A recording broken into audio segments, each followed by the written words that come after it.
السلام علیکم ورحمۃ اللہ وبرکاتہ۔ محترم ناظرین، میں آپ کی خدمت میں ایک ویڈیو لے کر حاضر ہوا ہوں عقیقہ کے سلسلے میں۔ عقیقہ الاکش مشتق ہے جس کا معنی ہوتا ہے کاٹنا، اور اسی عقیقہ کو ذبیحہ کہتے ہیں۔ آئیے اس سلسلے میں ایک حدیث دیکھتے ہیں۔ عن الغلام شاتان مکافیاتان وعن الجاریۃ شات، ابو داؤد کی حدیث ہے، حدیث نمبر 2842۔ اس حدیث کا ترجمہ دیکھتے ہیں۔ عن الغلام شاتان مکافیاتان، اگر بچہ ہو، کوئی غلام ہو، بچہ ہو، تو ان کی طرف سے 2 چھوٹے جانور کا ذکر ہے، اور اگر بچی ہو، لڑکی ہو، تو ان کے لیے صرف ایک ہی جانور کا ذکر ہے، لیکن چھوٹا جانور ہونا شرط ہے۔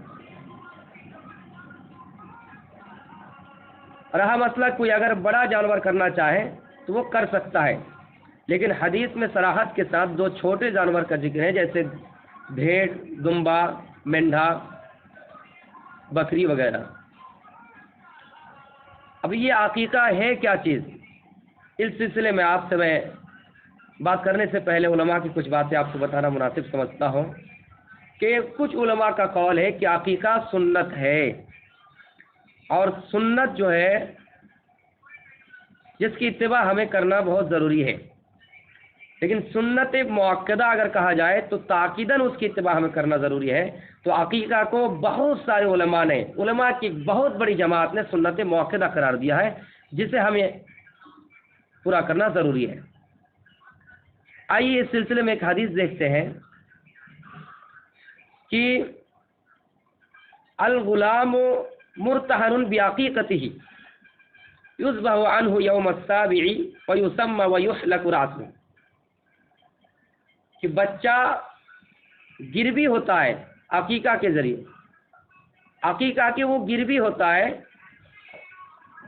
اس لیے ان کی طرف سے قربانی کی جاتی ہے، عقیقہ کیا جاتا ہے 7ویں دن، اور ان کا نام رکھا جاتا ہے، سر مونڈا جاتا ہے، اور بعض جگہ میں آیا ہے کہ بال کے برابر چاندی وغیرہ صدقہ کیا جاتا ہے۔ گروی کا مطلب ہوتا ہے، امام احمد بن حنبل رحمۃ اللہ علیہ اس کی تشریح کر رہے ہیں کہ قیامت کے دن وہ بچہ اپنے والدین کی شفاعت کرنے سے انہیں روک دیا جائے گا، وہ بچہ شفاعت نہیں کر سکیں گے۔ شفاعت کریں، ہم پر ضروری ہے کہ ہم اپنے بچے کا عقیقہ کریں تاکہ وہ بچہ ہمارے لیے شفاعت کرے۔ اور گروی رہن، آپ یہ سمجھ سکتے ہیں کہ ہم کوئی سامان کسی کو گروی دیتے ہیں، اور جب تک ہم کچھ لیتے ہیں وہ چیز انہیں ادا نہ کر دیں، تب تک وہ سامان ہمارے حق میں حاصل نہیں ہوتا ہے۔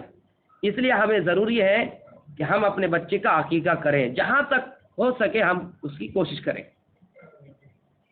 عقیقہ سنت ہے، سنت موقدہ ہے، کرنا ضروری ہے، لیکن اگر کوئی کر نہیں سکا، استطاعت نہیں ہے، تو اسلام آپ کو اس کا مکلف نہیں ٹھہراتا ہے کہ آپ زبردستی کہیں سے بھی اس کا انتظام کر کے عقیقہ کریں۔ اسلام آپ کو اس چیز کا مکلف نہیں ٹھہراتا ہے۔ عقیقہ میں چھوٹا جانور مراد ہے، بڑا جانور مراد نہیں ہے، لیکن کوئی کرنا چاہے تو کر سکتا ہے۔ بہرکیف ہمیں اس کا احتیاط کرنا چاہیے اور چھوٹا جانور دینا چاہیے۔ جیسے کہ بہت سارے علماء نے کہا کہ اگر چھوٹا جانور میسر نہ ہو تو آپ بڑے جانور کا عقیقہ کر سکتے ہیں۔ اب رہی بات کہ بچے کی طرف سے عقیقہ 2 ہے اور بچی کی طرف سے عقیقہ 1 ہے، لیکن اگر آپ کی استطاعت نہیں ہے تو آپ ایک ہی پر اکتفا کر سکتے ہیں، چاہے لڑکا ہو یا لڑکی۔ آپ لڑکے کی طرف سے بھی ایک ہی عقیقہ کر سکتے ہیں، ایک ہی بکری کا عقیقہ کر سکتے ہیں۔ اللہ کے رسول صلی اللہ علیہ وسلم نے اپنے نواسہ حسن کا ایک ہی عقیقہ کیا۔ دوسری بات، عقیقہ میں جانور کا نر اور مادہ ہونا کیا شرط ہے؟ نہیں ہے میرے بھائیو، عقیقہ میں نر اور مادہ جانور ہونا شرط نہیں ہے۔ آئیے وہ حدیث دیکھتے ہیں۔ اس حدیث میں یہ کہ لا یضرکم ذکرانا کن ام اناثا، چاہے عقیقہ میں نر ہو یا مادہ، اس سے کوئی فرق نہیں پڑتا۔ لڑکے کا اگر عقیقہ کرنا ہے تو نہ ہی آپ نر اور مادہ میں فرق کرے، جو آپ کی اچھا، جو آپ کی مرضی، آپ اسی کو عقیقہ کیجئے، چاہے نر ہو یا مادہ۔ لڑکی کی طرف سے بعض لوگوں کا خیال یہ کہ لڑکی کی طرف سے بکری مادہ ہونا ضروری ہے، نہیں ہے میرے بھائیو، ایسی کوئی بات نہیں ہے، چاہے مرد کی طرف سے، لڑکے کی طرف سے، بچے کی طرف سے مادہ ہو یا نر، کوئی فرق نہیں ہے۔ اور اسی طرح بچی کی ولادت کے بعد جو 7ویں دن عقیقہ کیا جاتا ہے، اس میں بھی آپ کو احتیاط کی کوئی ضرورت نہیں ہے، چاہے نر ہو یا مادہ، آپ دونوں کا عقیقہ کر سکتے ہیں، دونوں جانور کا عقیقہ کر سکتے ہیں۔ اب دوسری بات، عقیقہ کب کیا جائے؟ تو حدیث کے الفاظ ہے کہ یوم السابع، 7ویں دن عقیقہ کرنا چاہیے، اس سے پہلے عقیقہ نہیں کرنا چاہیے۔ 7ویں دن سے پہلے عقیقہ ہے ہی نہیں، کوئی اگر کرتا ہے تو سنت کے خلاف کرتا ہے، کوئی اگر 7ویں دن سے پہلے عقیقہ کرتا ہے تو سنت کے خلاف کرتا ہے۔ اس کے بارے میں ایک حدیث دیکھتے ہیں، وہی حدیث ہے کہ یوم السابع الغلام مرتهن بعقیقته یذبح عنه یوم السابع ویسمى ویحلق راسه، کہ 7ویں دن اس کا عقیقہ کیا جائے، سر مونڈا جائے اور اس کا نام رکھا جائے۔ 7ویں دن کا ذکر ہے۔ اب 7ویں دن کیسے ہم شمار کریں گے؟ عربی تاریخ مغرب کے بعد، غروب آفتاب کے بعد، اس لیے آپ کوئی بچہ اگر رات کے وقت پیدا ہوتا ہے تو اس دن چھوڑ کے آپ رات سے گنتی کیجئے۔ کوئی جمعہ کو اگر بچہ پیدا ہوتا ہے اور جمعے کے دن کو پیدا ہوتا ہے تو اس کا عقیقہ جمعرات کو کرنا چاہیے، اور جمعے کے دن گزرنے کے بعد، مغرب کے بعد کوئی بچہ یا رات کے کسی بھی حصے میں پیدا ہوتا ہے تو اس کا عقیقہ جمعہ کو ہی کرنا چاہیے۔ اب دوسری بات کہ کوئی اگر عقیقہ نہیں کر پایا 7ویں دن میں، استطاعت نہیں تھی، یا ان کے پاس جانکاری یا معلومات نہیں تھی، جانکاری نہیں ہوئی، یا پھر استطاعت نہیں تھی، یا پھر اس کے باپ، والدین، سرپرست، کوئی بھی ولی ہو، وہ نہیں کر سکا، نہیں کیا، تو آپ اپنے عقیقہ زندگی کے کسی بھی موڑ پر کر سکتے ہیں۔ لیکن کچھ روایتیں ایسی ہیں کہ اگر 7ویں دن نہ کیا جائے تو 14ویں دن میں کر سکتے ہیں، 21ویں دن میں کر سکتے ہیں۔ یہ تمام روایتیں، جتنی بھی اس سلسلے میں روایتیں ہیں، سب کے سند کے اندر ضعف پائی جاتی ہے، سب کے سند کے اندر یہ اس کی سند ضعیف ہے۔ تو میرے بھائیو، عقیقہ 7ویں دن ہے، اس سے پہلے ہے ہی نہیں۔ جو کرتا ہے سنت کے خلاف کرتا ہے، اور جو 14ویں دن اور 21ویں دن مراد لیتا ہے وہ سراسر غلط کرتا ہے، اس لیے کہ اس کا کوئی ثبوت نہیں ہے، اور جتنی روایتیں اس سلسلے میں ہیں سب کی سند ضعیف ہے۔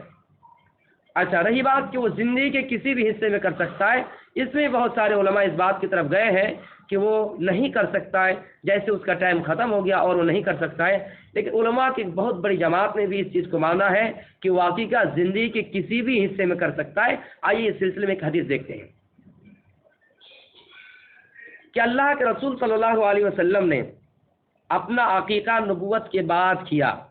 اس حدیث کے راوی انس رضی اللہ تعالی عنہ ہے، ان انس رضی اللہ تعالی عنہ قال ان النبی صلی اللہ علیہ وسلم عقا عن نفسه ما بعث نبیا، اللہ کے رسول نے اپنا عقیقہ نبوت کے بعد کیا، بعثت کے بعد کیا۔ پتہ چلا کہ اپنا عقیقہ خود بھی کر سکتا ہے، والدین نے نہیں کیا، سرپرست نے نہیں کیا، ولی نے نہیں کیا، آپ اپنا عقیقہ خود بھی کر سکتے ہیں۔ دوسری بات، عمر کی کوئی شرط نہیں ہے، جیسے 7ویں دن ختم ہو کے گزر گیا، آپ زندگی کے کسی بھی پہلو میں عقیقہ کر سکتے ہیں۔ اب میرے بھائیوں، ایک چیز آخر میں بتا رہا ہوں کہ بال کے برابر چاندی خرچ کرنا، صدقہ کرنا، کیا یہ صحیح حدیث سے ثابت ہے؟ آئیے دیکھتے ہیں۔ ترمذی کی ایک صحیح حدیث ہے، حدیث نمبر 1519 ہے کہ اللہ کے رسول صلی اللہ علیہ وسلم نے عقا رسول اللہ صلی اللہ علیہ وسلم عن الحسن، حسن رضی اللہ تعالیٰ عنہ کا عقیقہ کیا۔ اللہ کے رسول خود کیے۔ کس کا عقیقہ کیا؟ حسن رضی اللہ تعالیٰ عنہ کا، نواسہ رسول ہے، اللہ کے رسول خود کر رہے ہیں۔ اس حدیث سے ایک بات یہ بھی معلوم ہوتی ہے، مسئلہ استنباط ہوتا ہے کہ اگر والدین نہیں کر پاتا ہے تو نانا نانی، رشتے میں جو بھی ان کے قرابت دار ہیں، وہ ان کی طرف سے عقیقہ کر سکتا ہے۔ حسن رضی اللہ تعالیٰ عنہ کا عقیقہ کیا، اور کتنا کیا؟ بے شاطن، یہ ایک ہی بکری کا۔ تو اس بات سے، اس حدیث سے یہ بھی بات معلوم ہوتی ہے کہ اگر 2 بکری لڑکے کی طرف سے بچے کی طرف سے نہیں کر سکتے ہیں تو آپ 1 بھی بکری کا عقیقہ کر سکتے ہیں۔ تو میرے بھائیو آگے کا جملہ دیکھیے، وقال فاطمہ تفلکی، اللہ کے رسول نے اس کے بعد فاطمہ سے مخاطب ہو کر کہا کہ اے فاطمہ تم اس کے سر کے بال کو منڈوا دو، احلکی راسہ، تم ان کے سر کے بال کو منڈوا دو، وتصدقی، اور صدقہ کرو، بزنۃ شعرہ، ان کے بال کے وزن کے برابر، فضۃ چاندی، قال فوزنته فکان وزنہ درہما او بعض درہم، جب وزن کیا گیا، بال کو ماپا گیا، تولا گیا تو 1 درہم کے برابر اس کا وزن ہوا یا کچھ حصے کے برابر ہوا۔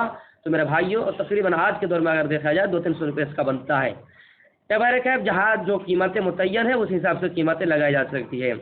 تو یہ صحیح روایت سے ثابت ہے، ترمذی کی حدیث ہے 1519، اور یہ علی ابن طالب رضی اللہ تعالیٰ عنہ اس حدیث کے راوی ہیں۔ اور مسند احمد کی ایک روایت ہے، اس میں علامہ البانی رحمۃ اللہ علیہ نے اس حدیث کو حسن صحیح قرار دیا ہے۔ تو میرے بھائیوں اس سلسلے میں جو حدیث ہے یہ بھی سنت سے ثابت ہے۔ اور میں آپ کو ایک چیز یہ بتا دوں کہ اللہ کے رسول صلی اللہ علیہ وسلم نے جو اپنا عقیقہ کیا تھا، اس سے ہمارے کچھ بھائی جو میلاد مناتے ہیں، میلادی بھائی ہیں، وہ میلاد کے طور پر یہ بات کو دلیل مانتے ہیں، لیکن میرے بھائیوں یہ چیز صحیح نہیں ہے۔ علامہ البانی رحمۃ اللہ علیہ نے فی سلسلۃ الصحیحہ کے اندر اس چیز کو اس سلسلے میں بہت طویل بحث کی ہے، اور انہوں نے کہا کہ نہیں یہ چیز عقیقہ کے بارے میں ہے، اللہ کے رسول نے اپنا عقیقہ خود کیا ہے۔ تو میرے بھائیوں یہ تھا عقیقہ کے بارے میں چند مسائل۔ انشاءاللہ اسی طرح میں مزید آگے ویڈیو آپ کے پاس بناتا رہوں گا، اور مجھ سے اگر کوئی خطا ہوئی ہے تو میں رجوع کرنے کے لیے تیار ہوں۔